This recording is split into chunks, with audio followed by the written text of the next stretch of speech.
Hello friends, मैं विनय निर्भीक। Friends, आपका एक बार फिर से मेरे चैनल पे स्वागत है। फ्रेंड, जैसे कि आप लोग जान रहे हैं, बहुत से ऐसे कैंडिडेट हैं जो कभी ऑनलाइन एग्ज़ाम नहीं दिए हैं या फिर कहे तो आरआरबी एनटीपीसी का ही पहली बार एग्ज़ाम दे रहे हैं। और जो लोग दिए भी हैं उनके ही मन में कन्फ्यूज़न बना रहता है कि इस बार इसका इंटरफेस कैसा रहेगा, यानी लॉगिन करने पे कैसा दिखेगा, कैसे वर्क करेगा, स्क्रीन पे क्वेश्चंस कैसे शो करेंगे। तो ये सब मैं आपको आज लाइव दिखाने वाला हूँ फ्रेंड्स, बिल्कुल। ठीक है, कि कैसे कैसे क्या होता है और ऑनलाइन एग्ज़ाम होता क्या है। मतलब कुछ लोगों का तो यही सवाल बार बार पूछा जा रहा है कि कुछ लोगों द्वारा कि हम मान लीजिए इंग्लिश हम लैंग्वेज चूज़ कर लिए हैं तो फिर हिंदी में एग्ज़ाम दे पाएंगे कि नहीं दे पाएंगे। कुछ लोग ये कह रहे हैं कि मान लीजिए कोई क्वेश्चन हमारा गलत हो गया है तो उसे कैसे हम डिलीट करें, रिमूव करें। बहुत सारे सवालों का जवाब फ्रेंड्स मैं देने वाला हूँ आपको एक ही वीडियो में। ठीक है, तो जैसे कि आप अगर मान लीजिए एग्जामिनेशन हॉल में जाएंगे तो आपको ऐसा कुछ दिखेगा, आपका कंप्यूटर स्क्रीन। ठीक है, यहाँ पे ऐसे दिखता है। तो आपको क्या होता है, आपका यहाँ पे लॉगिन आईडी जो है दिया रहता है यहाँ पे। ठीक है, ऑलरेडी वो फिट रहेगा, आपको पहले पासवर्ड डालना रहता है। पासवर्ड जो भी आपको आपके एडमिट कार्ड पे मिलेगा वो आप यहाँ पे डाल देंगे। ठीक है, पासवर्ड डालने के बाद और ऊपर सबसे पहले क्या होता है, एग्जामिनेशन हॉल में जाएंगे तो यहाँ पे आपका सिस्टम नेम दिया रहता है। फिर इधर राइट साइड में देख रहे हैं फोटो दिया रहता है। ठीक है, कैंडिडेट नेम वगैरह दिया रहता है, आप चेक कर लेंगे पहले तभी आप लॉग इन करने करेंगे। ठीक है, अगर आपका फोटोग्राफ मैच नहीं करता है तो आप इन्विजिलेटर को बताएंगे कि ये आपका नहीं है। ठीक है, तो ये सब आप चेक कर लेंगे पहले। फिर यहाँ पे अब क्या है, लॉगिन आईडी दिया दिया हुआ है, पासवर्ड आपको मिल जाएगा आपके एडमिट कार्ड पे। उसको आप डालने के बाद यहाँ पे साइन इन पे क्लिक कर देंगे। ठीक है,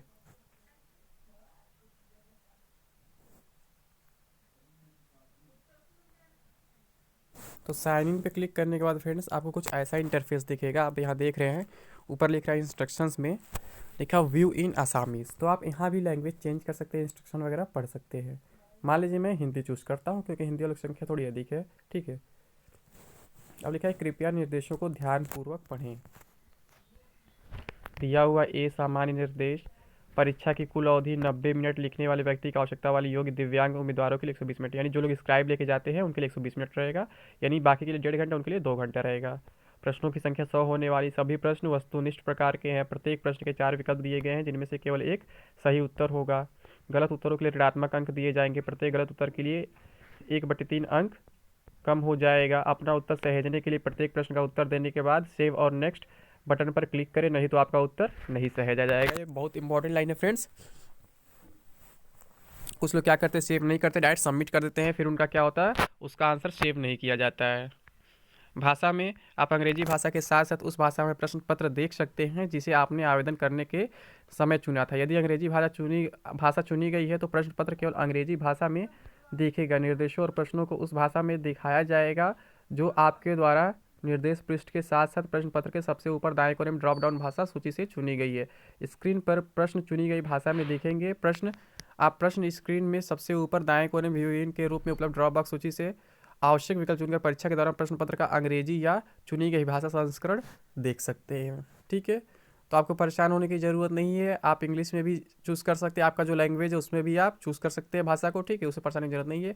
यदि अंग्रेजी और किसी अन्य भाषा के बीच प्रश्न की सामग्री में कोई अंतर पाया जाता है तो अंग्रेजी भाषा में दी गई सामग्री को मान्य माना जाएगा। इस संबंध में भावी पूछताछ पर विचार नहीं किया जाएगा। स्क्रीन पर एक समय में एक प्रश्न दिखेगा।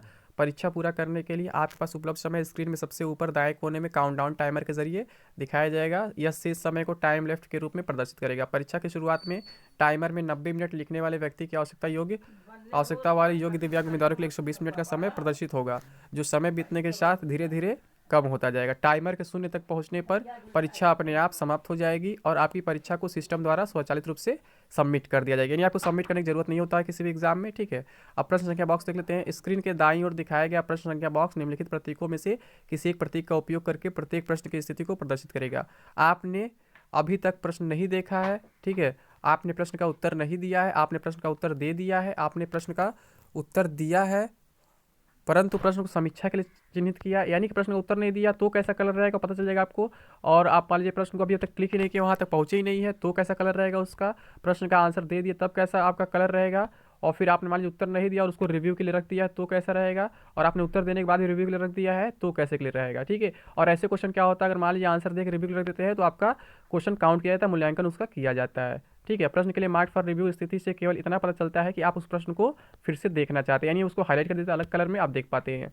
प्रश्न संख्या बॉक्स को मिनिमाइज करने के लिए आप प्रश्न संख्या बॉक्स के बाईं ओर स्थित तीर पर क्लिक कर सकते हैं। इससे आप प्रश्न को स्क्रीन पर बड़े आकार में देख पाएंगे। यहाँ पे बहुत प्रॉब्लम होता है फ्रेंड्स कुछ लोगों को, कुछ लोग कहते हैं प्रश्न पूरा दिखाई नहीं दे रहा है, तो आपको ये काम जरूर करना चाहिए। आपका जो प्रश्न संख्या का बॉक्स होता है उसके तीर पर आप क्लिक कर सकते हैं, जिससे आपका क्या होगा, प्रश्न पूरा बड़े में दिखाई देगा। प्रश्न संख्या बॉक्स को फिर से देखने के लिए आप स्क्रीन के दाईं ओर स्थित तीर पर क्लिक कर सकते हैं। यानी अगर फिर से आप बॉक्स देखना चाहते हैं तो उसको उल्टा जो तीर दिखाएगा फिर से, तो क्लिक कर सकते हैं। आप बिना स्क्रॉल किए प्रश्न क्षेत्र में सबसे नीचे जाने के लिए प्रश्न पर क्लिक कर सकते हैं, और सबसे ऊपर जाने के लिए मतलब यहाँ डाउन क्लिक पर होगा, ठीक फ्रेंड्स, और ऊपर जाने के लिए आप बटन पर क्लिक कर सकते हैं। प्रश्न संख्या बॉक्स के ऊपर उत्तर दिए गए, उत्तर नहीं दिए गए, नहीं देखे गए, समीक्षा के लिए चिन्हित किए गए और समीक्षा के लिए उत्तर दिए गए और चिन्हित किए गए प्रश्नों की संख्या का सारांश दिखेगा। यानी कितना प्रश्न आपने अभी तक अटेम्प्ट किया है, कितना नहीं अटेम्प्ट किया है, कितने प्रश्न तक आप पहुंचे ही नहीं है, कितने प्रश्न को आप समीक्षा के लिए छोड़े, रिव्यू के लिए छोड़े, सब दिखाएगा यहाँ पे। ठीक है, अब प्रश्न का उत्तर देना कैसे होता है, तो प्रश्न संख्या 1 से 100 तक क्रम में स्क्रीन पर दिखेंगे, जिनका उत्तर नीचे बताए अनुसार एक एक करके दिया जा सकता है। अपना उत्तर चुनने के लिए किसी एक विकल्प के बटन पर क्लिक करें। अपने चुने उत्तर का चयन रद्द करने के लिए चुने गए विकल्प के बटन पर फिर से क्लिक करें या क्लियर रिस्पॉन्स बटन पर क्लिक करें। यानी कि मान लीजिए आपने गलती से कुछ टिक कर दिया, आप हटाना चाहते हैं, आप क्लियर रिस्पॉन्स बटन पर क्लिक कर सकते हैं। अभी मैं आपको लाइव दिखाऊंगा आगे क्लियर रिस्पॉन्स बटन कैसा होता है, कैसे क्या करना है। अपने चुने हुए उत्तर को बदलने के लिए उस विकल्प बटन पर क्लिक करें जिसका आप चयन करना चाहते हैं।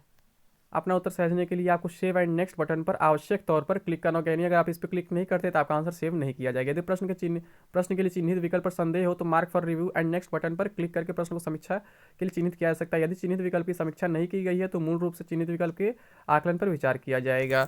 मान लीजिए आपने कोई प्रश्न का आंसर टिक कर दिया है, फिर आपको लगता है कि रिव्यू के लिए मुझे जरूरी बाद में देखना चाहता हूँ, तो आप रिव्यू के लिए छोड़ सकते हैं। अगर आप दोबारा रिव्यू नहीं करते हैं तो आपका वही आंसर काउंट कर लिया जाएगा। ठीक है फ्रेंड्स, पहले से उत्तर दिए गए प्रश्न का उत्तर बदलने के लिए सबसे पहले प्रश्न संख्या बॉक्स में जाकर उस प्रश्न संख्या पर क्लिक करें और ऊपर एक में बताए अनुसार उत्तर देने की प्रक्रिया का पालन करें। उत्तर एक के अनुसार क्या कि जो भी आपका दिया हुआ है उस पर फिर से क्लिक करेंगे, जाएंगे आप वो कर देंगे, क्लियर रिस्पॉन्स कर देंगे, फिर आप दोबारा उस पर क्लिक कर सकते हैं। अगर मान लीजिए आपने रिव्यू नहीं किया है, रिव्यू के लिए नहीं छोड़ा है, फिर भी आप उस पर जाकर क्लिक करके आप अपना आंसर चेंज कर सकते हैं। चित्रों को बड़ा करने के निर्देश, प्रश्न दिए गए चित्र को बड़ा करके देखने के लिए चित्र पर क्लिक करें, माउस के स्क्रॉलिंग व्हील को घुमाएं। यानी अगर मान लीजिए आपको कोई चित्र ऐसा मिलता है जिस पे आपको समझ में नहीं आता इसमें क्या बना हुआ क्या नहीं बना हुआ है, तो आप इस पे माउस बटन से क्लिक करेंगे, फिर स्क्रॉल करेंगे तो आपको चित्र बड़ा दिखने लगेगा। तो ये कुछ इंस्ट्रक्शंस हो गए फ्रेंड्स। ठीक है, अब हम देखते हैं नेक्स्ट बटन पे क्या है। तो देखिए फ्रेंड्स, अब डिफ़ॉल्ट लैंग्वेज यहाँ पूछ रहा है। ठीक है, डिफ़ॉल्ट लैंग्वेज यानी किसी लैंग्वेज में आप एग्ज़ाम देना चाहते हैं, तो मान लीजिए फिर मैं यहाँ हिंदी ले लेता हूँ। ठीक है, ताकि हिंदी सबको आसानी समझ में आएगा। और फिर आगे लिखा है क्या मैंने निर्देश पढ़ लिया है और समझ लिया, इस पर टिक करना पड़ता है फ्रेंड्स, तभी आप आगे बढ़ पाएंगे।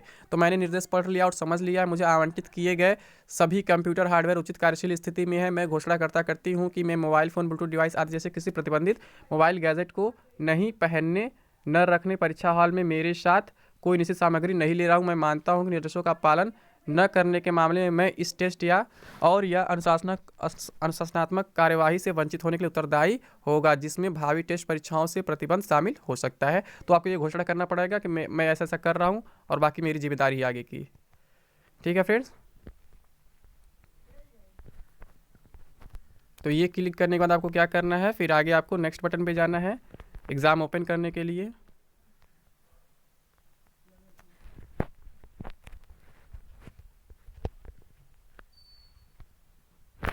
अब एग्ज़ाम ओपन का बटन नहीं दिख रहा फ्रेंड्स, रुक जाइए। हाँ, तो देखिए आ गया, I am ready to begin.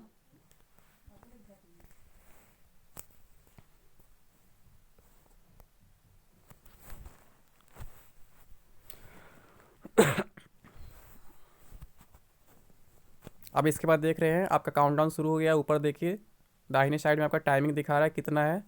ठीक है, इसको ऐसे ही कर लेते हैं, फ़ोन फॉर्मेट ऐसे पूरा क्वेश्चन नहीं दिखा रहा है।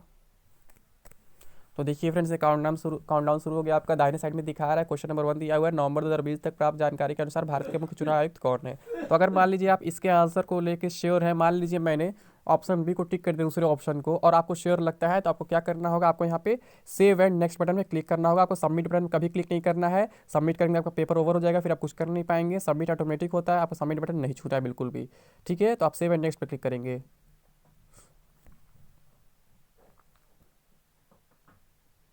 तो मान लीजिए आपका ये सेव हो गया। मान लीजिए दूसरा है निपाह एक क्या है। ठीक है, अब इसके बारे में क्या करना है, इसके बारे में मान लीजिए अगर आपको डाउट है फिर भी कुछ आंसर मालूम है, मान लीजिए ये वायरस है, ठीक है, और आप चाहते हैं कि इसको मैं टिक भी कर दूं और इसको फिर रिव्यू के लिए छोड़ दूं, दोबारा मैं देख सकूं, तो इसके लिए क्या करना होगा आपको, तो आपको mark for review and next button पर क्लिक करना होगा जो सेव एंड नेक्स्ट के ऊपर दिख रहा है। ठीक है फ्रेंड्स, आप देख रहे हैं। अब यहाँ पे आप देखेंगे फ्रेंड्स कि जो आपने क्या किया है, आपने आंसर दे दिया वो ग्रीन में है, जो आंसर देने के साथ रिव्यू में लगा दिया है उसमें ग्रीन के साथ साथ आपको वायलेट कलर भी दिख रहा है, और जो अभी तक आपने अटेम्प्ट नहीं किया है यानी ओपन हो गया है वो रेड है भी, यानी क्वेश्चन नंबर 3 जो खुला हुआ है, और जिस पर अभी तक आप पहुँचे ही नहीं है यानी, तो उसको क्या है अभी वाइट छोड़ा, ब्लैंक छोड़ा हुआ है। मान लीजिए फ्रेंच ओपन 2020 टेनिस टूर्नामेंट का पुरुष एकल खिताब किसने जीता, तो मान लीजिए आपको इसके बारे में क्या है अभी कुछ आइडिया नहीं लग पा रहा है, ठीक है। तो क्या करेंगे आप यहाँ पे, मान लेते हैं हम कुछ टिक कर दिए, ठीक। तो यहाँ भी अगर मान लीजिए आप रिव्यू के लिए छोड़ना चाहते हैं दोबारा, तो आपको क्या करना होगा, फिर वही mark for review and next, ठीक। और अगर मान लीजिए यहाँ पे क्या है EOS01 क्या है, इसके बारे में कुछ आइडिया नहीं, आप चाहते हैं कि मैं बाद में इस पे आऊँ बिना कुछ टिक किए, क्योंकि आपको कुछ आइडिया नहीं लग पा रहा है अभी क्या है मैं बाद में सोचूंगा, तो आप बिना कुछ टिक किया क्या करिए, इस पर मार्क फॉर रिव्यू लगा दीजिए, ठीक। मार्क फॉर रिव्यू लगा देंगे तो आप देखेंगे क्वेश्चन यहाँ पे देखिए, आप ऊपर देख रहे हैं क्वेश्चन 2 और 3 पे क्या हो रहा है, जो आप क्या किए सॉल्व करने के बाद मार्क फॉर रिव्यू किए उस पर ग्रीन भी बना है वायलेट के ऊपर, और जिसको बिना सॉल्व किया आप केवल मार्क फॉर रिव्यू किया है वो वायलेट केवल बना हुआ है, यानी कि आप यहाँ ही पहुँच सकते हैं, ठीक है। इससे पता चल जाएगा इन सब क्वेश्चन में मुझे डाउट है, जिनमें से 2 पे मैं आंसर दे चुका, एक आंसर मैंने नहीं दिया है, ठीक है। अब मान लीजिए आपने यहाँ टिक कर दिया कुचिपुड़ी नृत्य की उत्पत्ति कहाँ हुई, मान लेते हैं कि आंध्र प्रदेश, ठीक है। फिर आपको लगता है नहीं ये तो मुझसे गलत हो गया है, तो तुरंत आप इसको चेंज करना है आंसर, तो क्या होगा, तो आप यहाँ क्लियर रिस्पॉन्स पे क्लिक करेंगे तो क्लियर हो जाएगा, फिर आपका जो आंसर होगा उसको आप लगा देंगे, ठीक है। तो ऐसे इतनी जानकारी आपके पास जरूरी होनी चाहिए फ्रेंड्स। अब मान लीजिए और क्या बचता है यहाँ पे आपका सब तरीके का हो गया है कि आपने अटेम्प्ट जो कर लिया मार्क फॉर रिव्यू छोड़ दिया है, या फिर जो अभी तक अटेम्प्ट नहीं किया, ये सारी चीज़ यहाँ पे दिख गई है।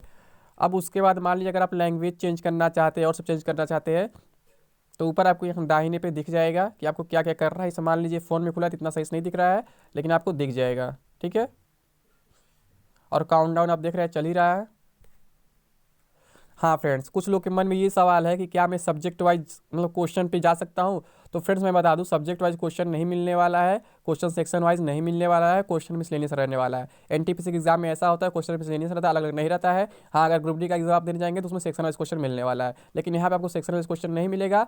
आपको क्या होगा, डायरेक्ट क्वेश्चन के नंबर पर क्लिक करना होगा अगर आप उस क्वेश्चन तक पहुँचना चाहते हैं, तो यहाँ पे क्या है सेक्शन वाइज आपको नहीं दिखने वाला है, ठीक है। मान लीजिए मैं 98 क्लिक कर दिया, आपको देखिए रीजनिंग का क्वेश्चन मिल गया। ऐसे ही मान लीजिए आप जहाँ भी जाना चाहते हैं उस क्वेश्चन में क्लिक कर सकते हैं। मान लीजिए मैंने 58 क्लिक कर दिया, आपको मैथ्स का क्वेश्चन मिल गया, तो ऐसे आप क्वेश्चन पे डायरेक्टली जा सकते हैं, बट आपको सेक्शन नहीं दिखने वाला है कि ये GK का पार्ट है, GS का पार्ट है, या मैथ्स का पार्ट है, रीजनिंग पार्ट, ऐसा कुछ आपको सेक्शन नहीं दिखने वाला है। आपको अगर डायरेक्ट जाना है उस सब्जेक्ट पे तो आपको क्वेश्चन वाइज क्लिक करना पड़ेगा, नंबर वाइज।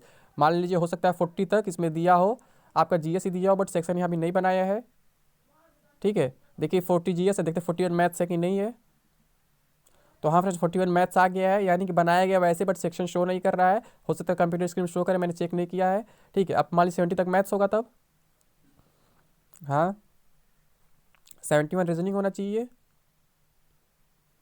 तो देखिए फ्रेंड्स 71 रीजनिंग भी आ रहा है।